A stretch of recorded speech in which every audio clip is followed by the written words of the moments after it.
ದೆಹಲಿಯ ಕಾಂಗ್ರೆಸ್ ಪ್ರಧಾನ ಕಚೇರಿಯಲ್ಲಿ ವಂದೇ ಮಾತರಂ ರಾಷ್ಟ್ರಗೀತೆಗೆ ಅವಮಾನವನ್ನ ಎಸಗಲಾಗಿದೆಯಾ? ಈ ಒಂದು ಆರೋಪ ಈಗ ಸೋನಿಯಾ ಗಾಂಧಿ ಅವರ ಮೇಲೆ ಕೇಳಿ ಬರ್ತಾ ಇದೆ. ಸ್ವಾತಂತ್ರ್ಯ ದಿನಾಚರಣೆಯೆಂದೇ ರಾಷ್ಟ್ರಗೀತೆಗೆ ಅವಮಾನವನ್ನ ಮಾಡಲಾಯಿತಾ? ಕಾಂಗ್ರೆಸ್ ನಾಯಕಿ ಸೋನಿಯಾ ಗಾಂಧಿ ಅವರ ವಿರುದ್ಧ ನಮ್ಮ ರಾಜ್ಯದಲ್ಲಿ ದೂರು ದಾಖಲಾಗಿದೆ.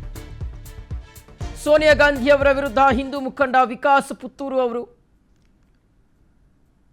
ದೂರನ್ನ ಕೊಟ್ಟಿದ್ದಾರೆ. ಓಕೆ, ಈಗ ಸ್ವತಃ ದೂರುದಾರ ವಿಕಾಸ್ ಪುತ್ತೂರು ಅವರು ನಮ್ಮ ಜೊತೆ ಲೈವ್ ಅಲ್ಲಿ ಕನೆಕ್ಟ್ ಆಗಿದ್ದಾರೆ. ವಿಕಾಸ್ ಅವರೇ, ಗುಡ್ ಈವ್ನಿಂಗ್. ನಾನು ಶಿವಶಂಕರ್ ಮಾತಾಡ್ತಾ ಇದ್ದೀನಿ. ನಮಸ್ತೆ ಸರ್, ಗುಡ್ ಈವ್ನಿಂಗ್. ಹೇಳಿ ಸರ್. Yes, okay. ನಿನ್ನೆ ಆದಂಥ ಘಟನೆ ಬಹುಶಃ ನಾವು ಎಲ್ಲರೂ ಸಹ ನೋಡಿದ್ದೀವಿ, ಯಾರು ನೋಡಿಲ್ಲ ಅಂತ ಹೇಳಲಿಕ್ಕೆ ಸಾಧ್ಯ ಇಲ್ಲ. ಯಾಕಂದರೆ ಇನ್ಸ್ಟಾಗ್ರಾಮಿಂದ ಹಿಡಿದು ಪ್ರತಿಯೊಂದು ಸಾಮಾಜಿಕ ಜಾಲತಾಣಗಳಲ್ಲೂ ಆ ವಿಡಿಯೋ ಸಿಕ್ಕಾಪಟ್ಟೆ ವೈರಲ್ ಆಗಿದೆ ಅಂತ. ಸೊ ತಾವು ದೂರನ್ನ ಕೊಟ್ಟಿದ್ದೀರಿ, ಏನಂತ ಆಗ್ರಹಿಸಿದ್ದೀರಿ ಅಂತ ವಿಕಾಸ್ ಅವರೇ? ಸರ್ ನೋಡಿ, ಕಾಂಗ್ರೆಸ್ ಪಾರ್ಟಿಗೆ ಒಂದೇ ಮಾತರಂ ಕಂಡ್ರೆ ಇವತ್ತು ನಿನ್ನೆಯ ದ್ವೇಷ ಅಲ್ಲ.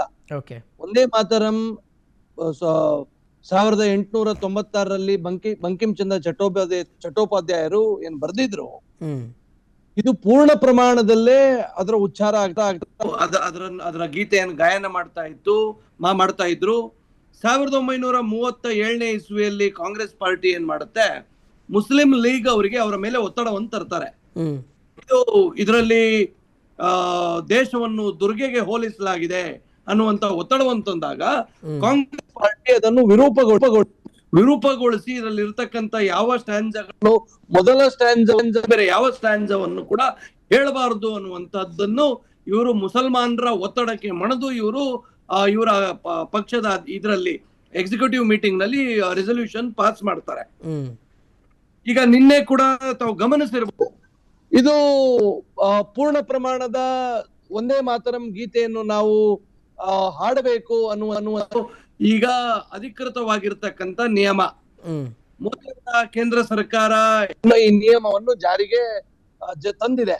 ಮೊನ್ನೆ ಜುಲೈ 30ನೇ ತಾರೀಕಿಗೆ ಬಿಲ್ ಅನ್ನು ಕೂಡ ಪಾಸ್ ಮಾಡಿದೆ. ಅದೇನಂತ ಹೇಳಿದ್ರೆ, Vande Mataram is almost equivalent to Jana Gana Mana ಅಂತ. ಅಂದ್ರೆ ರಾಷ್ಟ್ರಗಾನ ಆಗಿರ್ತಕ್ಕಂಥ ಒಂದೇ ಮಾತರಂ, ರಾಷ್ಟ್ರಗೀತೆ ಆಗಿರ್ತಕ್ಕಂಥ ಜನಮನಗಣ, ಅದಕ್ಕಿಂತ ಅಪಚಾರಗಳು, ಅದರ ಮೇಲೆ ಮಾಡುವಂತಹ ಯಾವುದೇ ರೀತಿಯ ಇನ್ಸಲ್ಟ್ ಗಳು, ಅಪಮಾನಗಳೇನಿದೆ, ಇದು ಎರಡಕ್ಕೂ ಕೂಡ ಒಂದೇ ಕಾನೂನು ಜಾರಿ ಆಗುತ್ತೆ, ಒಂದೇ ರೀತಿಯ ಅಪರಾಧ ಅನ್ನುವಂತ ಬಿಲ್ ಪಾಸ್ ಆಗಿದೆ. ಇಷ್ಟಾಗಿಯೂ ಕೂಡ ಗೊತ್ತಿದ್ದು ಕೂಡ ಇದೀಗ ಕಾಂಗ್ರೆಸ್ ಪಾರ್ಟಿ ಅವರ ಧ್ವಜಾರೋಹಣದ ಸಂದರ್ಭದಲ್ಲಿ ಪೂರ್ಣ ಪ್ರಮಾಣದ ಒಂದೇ ಮಾತರಂ ಪ್ರೋಟೋಕಾಲ್ ಪ್ರಕಾರ ಅಲ್ಲಿ ಹಾಡ್ಲಾಗ್ತಾ ಇದ್ದಾಗ ಅದರ ಅಧಿನಾಯಕಿ ಸೋನಿಯಾ ಗಾಂಧಿ ಅವರು ಮಧ್ಯದಲ್ಲಿಯೇ ಅಬ್ರಪ್ಸಿಯನ್ನು ತೋರಿಸಿ ಒಂದೇ ಮಾತರಂ ಗೀತೆಯನ್ನು ನಿಲ್ಲಿಸಬೇಕು ಅನ್ನುವಂಥದ್ದನ್ನು ಆಗ್ರಹ ಮಾಡ್ತಾರೆ. ಈ ದೇಶದ 140 ಕೋಟಿ ಜನರಿಗೆ ಮಾಡಿರ್ತಕ್ಕಂಥ ಅಪಮಾನ. ಭಗತ್ ಸಿಂಗ್, ರಾಜ್ಗುರು, ಸುಖದೇವ್, ಚಂದ್ರಶೇಖರ್ ಆಜಾದ್ ಇವರೆಲ್ಲರೂ ಕೂಡ ಈ ದೇಶಕ್ಕೋಸ್ಕರ ಪ್ರಾಣವನ್ನು ಕೊಟ್ಟಾಗ ಅವರು ಕಡೆಯ ಘೋಷ ಹೇಳಿದ್ದು ಒಂದೇ ಮಾತರಂ. ಇವತ್ತು ಆ ರೀತಿಯ ಸಹಸ್ರಾರು ಭಾರತದ ಸ್ವತಂತ್ರ ಹೋರಾಟಗಾರರು ಏನು ಬಲಿದಾನ ಆಗಿದ್ದಾರೆ, ಅವರಿಗೆಲ್ರಿಗೂ ಇವತ್ತು ಕಾಂಗ್ರೆಸ್ ಪಾರ್ಟಿ ಅಪಮಾನ ಮಾಡಿದೆ. ಇದನ್ನು ನಾವು ಸಹಿಸಿಕೊಳ್ಳಲಿಕ್ಕೆ ಸಾಧ್ಯ ಇಲ್ಲ. ಆದ ಕಾರಣ ಕಾಂಗ್ರೆಸ್ನ ಅಧಿನಾಯಕಿ Sonia Gandhi is not above the law of this land. Vikas ಅವರೇ, ಸಾರಿ ಫಾರ್ ಇಂಟರಪ್ಷನ್. ಈಗ ಕಾಂಗ್ರೆಸ್ ನಾಯಕರು ಇದಕ್ಕೆ ಕ್ಲಾರಿಫಿಕೇಶನ್ ಅನ್ನ ಕೊಡ್ತಾ ಇದ್ದಾರೆ. ಮಾಣಿಕ್ ಷಾ ಪರೇಡ್ ಮೈದಾನದಲ್ಲಿ ಮುಖ್ಯಮಂತ್ರಿ ಡಿ ಕೆ ಶಿವಕುಮಾರ್ ಅವರು ಧ್ವಜಾರೋಹಣ ಮಾಡುವಂಥ ಟೈಮ್ನಲ್ಲಿ ಕಂಪ್ಲೀಟ್ ಆಗಿ ಫುಲ್ ರಾಷ್ಟ್ರಗೀತೆನ ಹಾಡಲಾಯಿತು, ಒಂದೇ ಮಾತರವನ್ನು ಹಾಡಲಾಯಿತು ಅನ್ನೋದು ಅವ್ರು ಹೇಳ್ತಾ ಇದ್ದಾರೆ. ಸೆಕೆಂಡ್ ಥಿಂಗ್, ಚೇರ್ಗೋಸ್ಕರ ಅವ್ರು ಕೇಳಿದ್ರು ಅಂತ, ಅಂದರೆ ಕುರ್ಚಿ ಕೇಳಿದ್ರು, ಅದನ್ನು ನೀವು ಸುಳ್ಳು ಹೇಳ್ತಿದ್ದೀರಿ, ಬಿಜೆಪಿಗರು ಮತ್ತು ಹಿಂದೂ ಮುಖಂಡರು ಸುಳ್ಳು ಹೇಳೋದ್ರಲ್ಲಿ ನಿಸ್ಸೀಮರು ಅನ್ನೋದು ಕಾಂಗ್ರೆಸ್ನ ವಾದ. ನಾನು ತಮಗೆ ಒಂದು ಉದಾಹರಣೆ ಕೊಡ್ತೇನೆ. ಮರ್ಡರ್ ಮಾಡಿರುವಂತವ್ರು ಯಾವತ್ತು ನಾನು ಮರ್ಡರ್ ಮಾಡಿದ್ದೇನೆ ಅಂತ ಹೇಳಲ್ಲ. ಕಳ್ಳತನ ಮಾಡಿರುವಂತವ್ರು ಯಾವತ್ತು ನಾನು ಕಳ್ಳತನ ಮಾಡಿದ್ದೇನೆ ಅಂತ ಹೇಳಲ್ಲ. ಆ ಕಳ್ಳತನ ಮತ್ತು ಆ ಮರ್ಡರ್ ಎರಡು ಕೂಡ ತನಿಖೆಯ ನಂತರ ಅದರ ಸತ್ಯಾಸತ್ಯತೆಗಳು ಹೊರಗೆ ಬರುತ್ತೆ. ಇವತ್ತು ಕಾಂಗ್ರೆಸ್ನವರು ಏನೇ ಹೇಳಿದ್ರು ಕೂಡ ಅದನ್ನು ಈ ದೇಶದ ಜನ ನಂಬಲ್ಲ. ತನಿಖೆ ಆಗ್ಲಿ, ಅವರು ಈ ದೇಶದ ಜನರ ಮುಂದೆ ಸತ್ಯಾಂಶಗಳನ್ನು ಒಪ್ಪಿಕೊಳ್ಳಿ. ಅವ್ರು ಯಾಕೆ ತನಿಖೆಯನ್ನು ಹಿಂಜರಿತಾರೆ? ಈಗ ನೋಡಿ, ನಾನು ನಿಮ್ಗೊಂದು ಉದಾಹರಣೆ ಕೊಡ್ತೇನೆ. ನಿನ್ನೆ ಕೇರಳದಲ್ಲಿ ಸ್ವತಂತ್ರೋತ್ಸವ ಆಚರಣೆ ಮಾಡಿದ್ರು. ಕೇರಳದಲ್ಲಿರ್ತಕ್ಕಂಥದ್ದು ಕಾಂಗ್ರೆಸ್ ಸರ್ಕಾರ. ಅಲ್ಲಿರ್ತಕ್ಕಂಥ ಕಾಂಗ್ರೆಸ್ ಸರ್ಕಾರ ಒಂದೇ ಮಾತರಂ ಗೀತೆಯನ್ನೇ ಹಾಡ್ಲಿಲ್ಲ? ಯಾಕೆ ಕಾಂಗ್ರೆಸ್ ಪಾರ್ಟಿ ಇದುವರೆಗೂ ಆ ಬಗ್ಗೆ ಯಾವುದೇ ರೀತಿಯ ಹೇಳಿಕೆಯನ್ನು ಹೊರಡಿಸಿಲ್ಲ? ಯಾಕೆ ಅಲ್ಲಿ ಮಾಡಿರ್ತಕ್ಕಂಥ ಅಪಮಾನದ ಬಗ್ಗೆ ಅವ್ರು ಯಾಕೆ ಮಾತನಾಡ್ಲಿಲ್ಲ? ಇದ್ರ ಬಗ್ಗೆ ಎಲ್ಲ ನಾವು ಆಲೋಚನೆ ಮಾಡ್ಬೇಕಲ್ವಾ? ಇವರು ಅಲ್ಲಿಗೊಂದು ನ್ಯಾಯ, ಇಲ್ಲಿಗೊಂದು ನ್ಯಾಯ, ಅಲ್ಲಿ ಕಾನೂನಿನ ವ್ಯವಸ್ಥೆಗಳು ಜಾರಿ ಆದ್ರೆ ಇವರು ನಮ್ದು ತಪ್ಪಲ್ಲ ಅಂತ ಹೇಳ್ತಾರೆ. ಬೇರೆ ಕಡೆ ಹೋಗಿ ಒಂದೇ ಮಾತರಂ ಹಾಡಬಾರದು ಅಂತ ಮುಸಲ್ಮಾನರಿಗೆ ಪ್ರಚೋದನೆ ಕೊಡ್ತಾರೆ. ಇದು ನಡೆಯಲ್ಲ ಸರ್. ಬಾಬಾ ಸಾಹೇಬ್ರ ಸಂವಿಧಾನದ ಮೇಲೆ ನಂಬಿಕೆ ಇಟ್ಟಿರ್ತಕ್ಕಂಥವ್ರು ನಾವೆಲ್ಲರೂ ಕೂಡ. ನನಗೆ ಪೂರ್ಣ ವಿಶ್ವಾಸ ಇದೆ, ಈ ನೆಲದ ಕಾನೂನಿನ ಮೇಲೆ ವಿಶ್ವಾಸ ಇದೆ, ನ್ಯಾಯಾಲಯದ ಮೇಲೆ ವಿಶ್ವಾಸ ಇದೆ. ನಾನು ಸೋನಿಯಾ ಗಾಂಧಿ ಅವರ ನಡೆ ಏನಿದೆ, ಸೋನಿಯಾ ಗಾಂಧಿ ಕಾಂಗ್ರೆಸ್ ಪಕ್ಷದ ನಿಲುವೇನಿದೆ, ಇದರ ವಿರುದ್ಧ ನಾನು ದೂರನ್ನು ಕೊಟ್ಟಿದ್ದೇನೆ. ಈ ರಾಜ್ಯದ ಸರ್ಕಾರದ ಒತ್ತಡಕ್ಕೆ ಮಣಿದು ಪೊಲೀಸ್ ಅವರೇನಾದ್ರೂ ಆಕ್ಷನ್ ತಗೊಳ್ಳಿಕ್ಕೆ ಅಥವಾ FIR ಮಾಡ್ಲಿಕ್ಕೆ ಅವರು ಹಿಂದೇಟ್ ಹಾಕಿದ್ರೆ ನಾನು ಹೈಕೋರ್ಟಿನ ಕದವನ್ನು ತಟ್ಟೇನೆ. ಹೈಕೋರ್ಟಿನ ಮೂಲಕ PCR ಅನ್ನು ಫೈಲ್ ಮಾಡ್ತೇನೆ.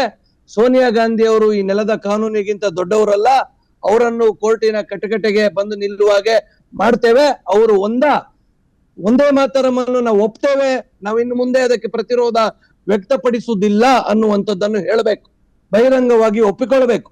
ಇಲ್ವಾ ಈ ನೆಲದ ಕಾನೂನಿನ ಅಡಿಯಲ್ಲಿ ಅವರ ಮೇಲೆ ಕ್ರಮ ಆಗ್ಬೇಕು.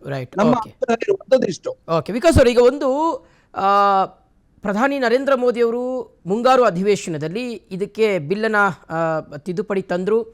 ವಂದೇ ಮಾತರಂ ರಾಷ್ಟ್ರೀಯ ಗೀತೆಯ ಸ್ಥಾನಮಾನ, ಇನ್ನು ಮುಂದೆ ನಾವೆಲ್ಲರೂ ಸಹ ಸಂಪೂರ್ಣವಾಗಿ ಆ ಒಂದು ವಂದೇ ಮಾತರಮನ್ನು ಹಾಡಲೇಬೇಕು ಕಡ್ಡಾಯವಾಗಿ.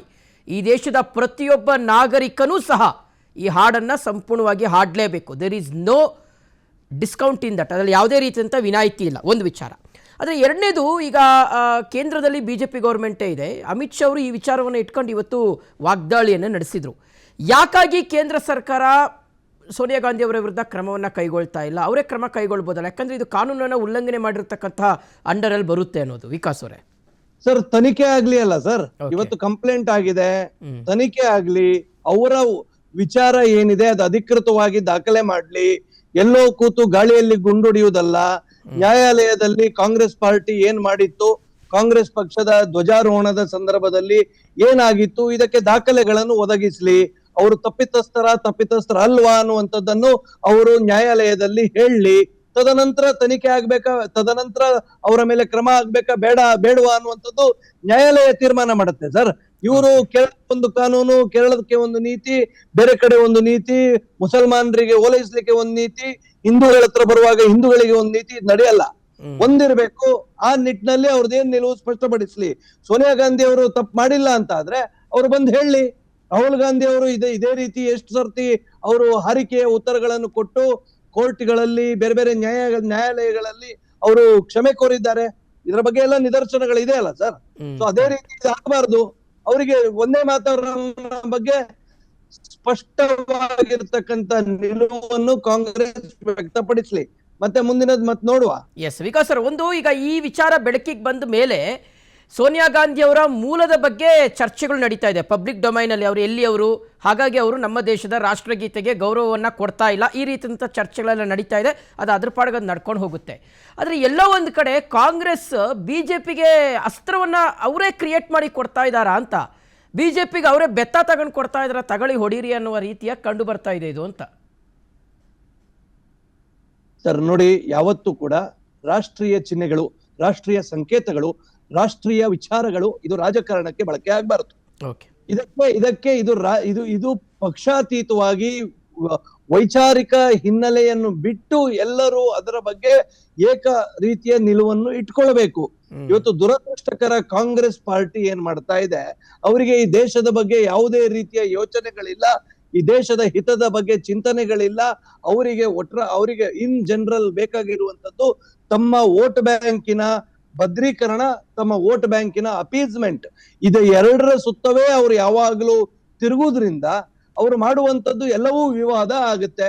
ಇಲ್ಲದೆ ಇದ್ರೆ ಒಂದೇ ಮಾತರಂ ಗೀತೆಯನ್ನು ಸಂಪೂರ್ಣವಾಗಿ ಹಾಡ್ಲಿಕ್ಕೆ, ಸರ್ ನಮಗೆ ಸ್ವತಂತ್ರ ತಂದು ಕೊಟ್ಟಂತಹ ಗೀತೆ ಸರ್ ಅದು.